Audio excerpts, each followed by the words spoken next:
So I went in there and I seen his body in there. This is the first witness who alerted police about the unrecognizable body. Even the responding officers were horrified by what they found.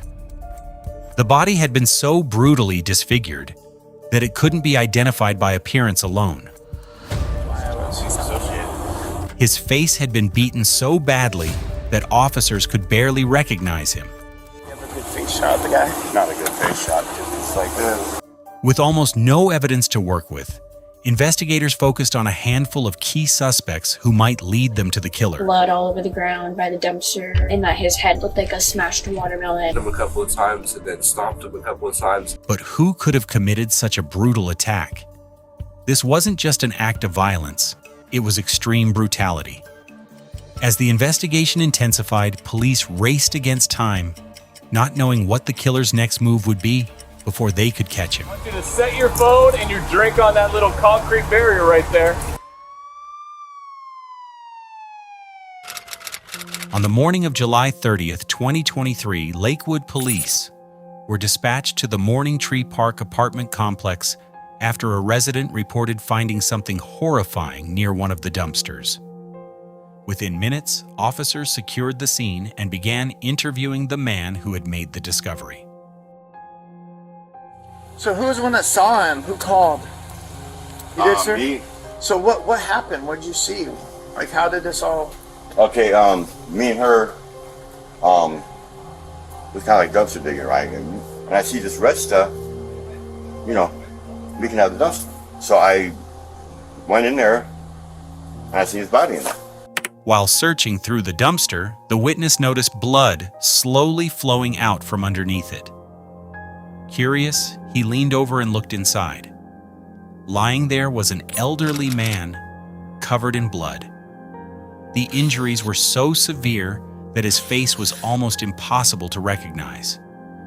Investigators now faced two urgent questions. Who was the victim? And more importantly, who had done this? Fortunately, someone at the apartment complex might be able to answer at least one of those questions. I see his blood. Yeah, so I'm just trying to figure out if you might... Sounds like that he's one of your residents. I can look. This is Ryan, the apartment complex manager. Detectives hoped he could provide the first real clue that would lead them to the person responsible. Because we don't have him ID, right? Oh, that's not the burn, yeah. For now. So we recognize this guy? Obviously, it's not the best picture, but... Do you think you know who he is? Possibly. If I can see the picture again, it'd be better to identify now. How about you just give me the name, I can bring up the OL. He wouldn't be in there. What's that? He wouldn't be in there. Well, I'm sure he'll have some kind of ID.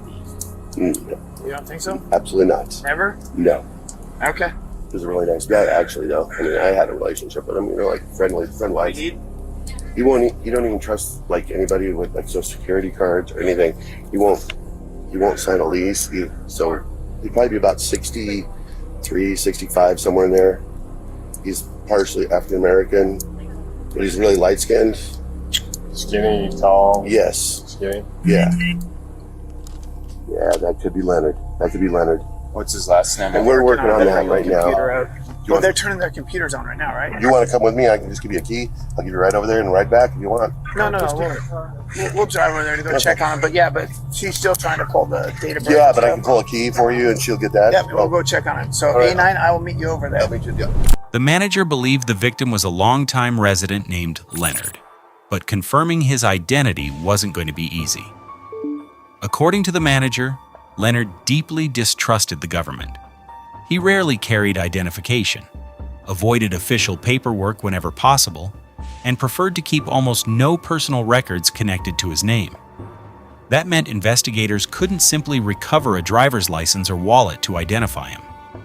While one group of officers searched police databases for possible records, another team headed straight to Leonard's apartment. If he was still alive, there was only one place he should have been.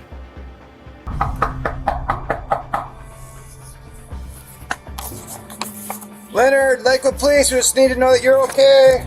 If you want to, we'll just announce for Leonard. Yep. I can yell for him. Okay. Go ahead. Hey, Leonard. Leonard! If you're in here, let us know. At nearly the same time, investigators finally received confirmation through law enforcement records. The victim found beside the dumpster had officially been identified as 64-year-old Leonard Williams. Neighbors described Leonard as a quiet man who mostly kept to himself. He wasn't known for causing problems. If anything, people remembered him as someone who was respectful, friendly, and always willing to help those around him, which made the brutality of his murder even harder to understand. Who would want to kill a man like Leonard? And why would they attack him with such overwhelming violence? At that point, investigators still had no suspect. But back at the crime scene, one officer had just noticed a detail that would dramatically narrow down the timeline of the murder. Okay, so if you walk that way, and actually, obviously it's dark at that hour, but if you walk that route that you just said, and somebody happened to shine their lights into the dumpster area, you would see him laying there. Was there any trash outside of the dumpster area, the path that you guys would have walked? One detail at the crime scene immediately caught an officer's attention. The area around the dumpster was a complete mess. Blood had leaked onto the ground, making it almost impossible for anyone walking past to miss it. If an ordinary person could have noticed it, a police officer certainly would have.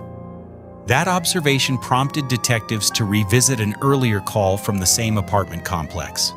Dashcam footage showed the responding officer walking back to his patrol vehicle. To get there, he took the same side pathway, leading directly past the dumpster. The very dumpster where Leonard's body would later be found. But during that response, there was no blood on the ground. There were no signs of a struggle. And nothing suspicious caught the officer's attention, which meant the attack must have taken place after police had already left the complex. That discovery dramatically narrowed the timeline of the murder. But investigators uncovered something even more significant. The original noise complaint involved a group of teenagers staying in apartment J54. According to the apartment manager, the group was well known for throwing loud parties several nights a week. They had also gained a reputation for repeatedly falling behind on their rent. At the time, no one realized that the same party officers had responded to the night before could also explain why a 64-year-old man was found brutally murdered just a few feet away. With no stronger lead to follow, detectives obtained a search warrant for Unit J54. Oh, here we go. Hey, Brittany, liquor, please. Anybody else inside here with you? Oh, Scoot over here for a second, okay? Who's all in here with you? just me and two people. Where are they at? Oh, really? No. What are their names? Jaden, Jaden and who? Jaden and Ty. Jaden and Ty, come on out. Come on out. Ty, come on out, liquor, please. Where's he at? It was to the corner store. What's that? He went to the corner You store. went to the corner store? When officers entered the apartment, they found Alina and Jaden still inside. But one of the teenagers, Ty, was nowhere to be seen. According to the others, he had supposedly walked to a nearby convenience store to grab some snacks. But investigators would soon learn that it wasn't true. For the time being, officers focused on interviewing everyone who remained inside the apartment. Diane? Yep. Do you know why we're here? You're not. So I'll make it clear to you. You're not in trouble right now, but you're a witness to something, and so we need to talk about that. Okay? I wasn't. I got video. You can say I was a witness, and I understand, but Yeah. when I heard what he did, I did not walk down the stairs for a reason. What did you hear that he did? I heard that he beat up this dude for really no reason. He said that the homeless guy stepped to him, or the homeless guy asked for a cigarette or How well do you know him? Chubbs. Yeah. I've known him for like a month. So, did you know what happened here the other night? Yeah, what happened? Tell me a little bit about it. Chubbs had a little incident. I can't. You gotta. Chubbs had a little incident Yeah. What was Chubb's incident? by the garbage can. Yeah. You don't know. Well, I know what happened already. Okay. Chubbs just would get mad, and people would say that he would do it, he wouldn't do it, and he'd just go on into do it. But So Chubbs definitely had a problem. yeah, when he drunk, he would get very violent. Okay. He would be very unhappy. The next thing you know, Chubbs flies open the door, and he looks at me, and he's got this smile on his face. He's like, I'm so sorry, but I did something really bad, and I made a big mistake, and I really didn't need to do it. And I go, what'd you do? And that's when his smile completely shut off. So I think he realized, like, he really just took some time. And he's like, I killed somebody outside. Did he tell you how he killed him? How did he? He beat the fuck out of him and then stabbed him in the bar. This guy is laying down on the side of his face, like against this way. Mm-hmm. All you see is him, Chubbs is like down on the ground recording him, and then just starts kicking it like it's a joke. Police now had two people they urgently needed to find. The first was Brody Chubbs Brown.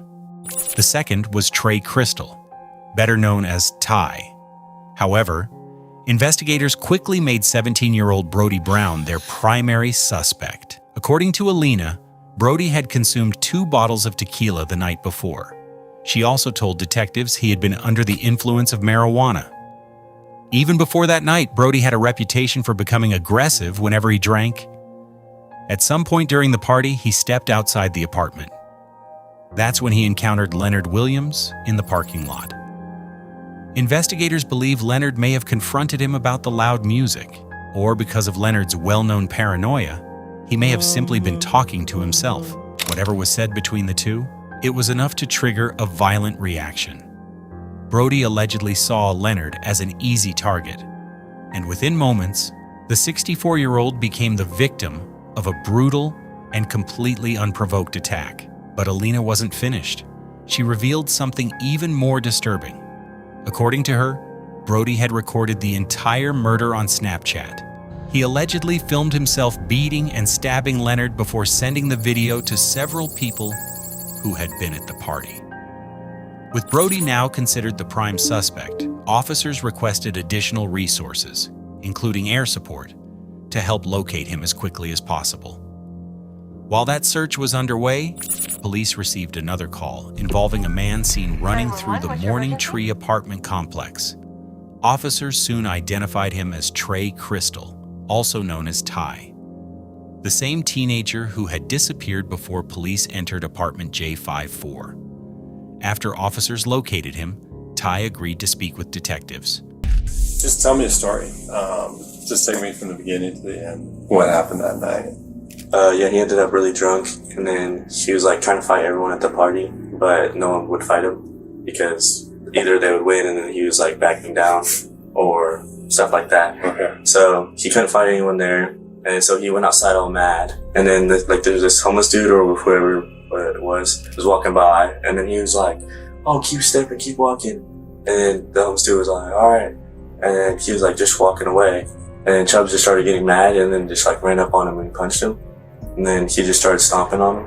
After a minute or two, he went up inside and then he like grabbed the knife and everyone was trying to stop him, but like he was kind of scary with the knife because he was really drunk. According to Ty, he left the apartment because he was scared. He insisted that fear was the only reason he ran. For the time being, however, Brody remained their highest priority. As the manhunt continued, detectives shifted their focus to the people who knew Brody best. Among those questioned were 2 of his closest friends, Miguel Ventura and Dakota Johnson. And you had text messages with him shortly after. Can you kind of explain to me about those text messages? It was like the day after he had done it. Okay. He did coke and he beat the crap out of this guy and killed him and stabbed him in the neck. And then there was like blood all over the ground by the dumpster, and that his head looked like a smashed watermelon. He told me that he tried to put him in the trash can himself, but he couldn't do it. So that's why he stabbed him in the neck. I ended up going, basically there was a party posted up that was over at one of our female friends' Britt's house. And eventually Chubbs, I guess he stormed outside. He got really upset. He was drinking 1800 at the time, like type of tequila. there was someone standing by the garbage cans, and he got really angry at him because I think they were staring at him. He just got closer to him, and I think the dude yelled something at him, and then he just started swinging on him. I get down the stairs, and then that's when he started getting him. He hit him a couple of times, and then stomped him a couple of times. And by that point, like it was too much. Like it was just a lot. I grabbed him by his chest and everything. I tried to pull him. Was there anybody else that was hitting the guy? Was there anybody else kicking him, hitting him, punching, stomping him? While detectives continued gathering witness statements, another team had finally located Brody. He was hiding at his family's home in the city of Yelm, roughly 40 minutes from the apartment complex. With their prime suspect finally in sight, a SWAT team quickly surrounded the residence. All right, hey, you three, if there's people milling around up front, we're gonna detain them right off the bat, so be ready to go hands as soon as they move up. They run or we're letting them run? Yeah. All right, we're capped. Bat team's rolling up.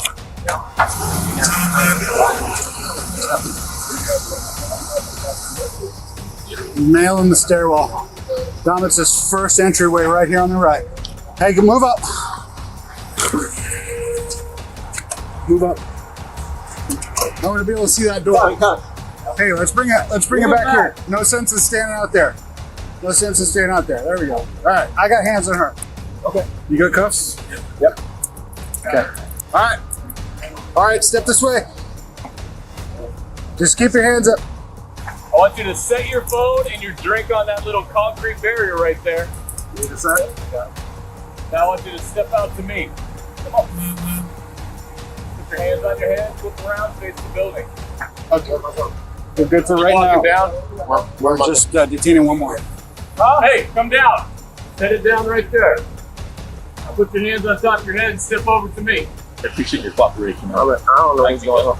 I'm like, what the hell? The first two people to exit the house were Brian and Jeff. Both had been staying at the residence with Brody. They told officers they knew nothing about the investigation or the reason behind the heavy police presence. But neither of them was the person officers had come for.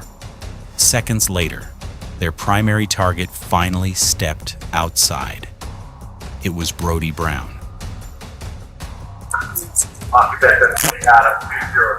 Remember, I took a city of steps.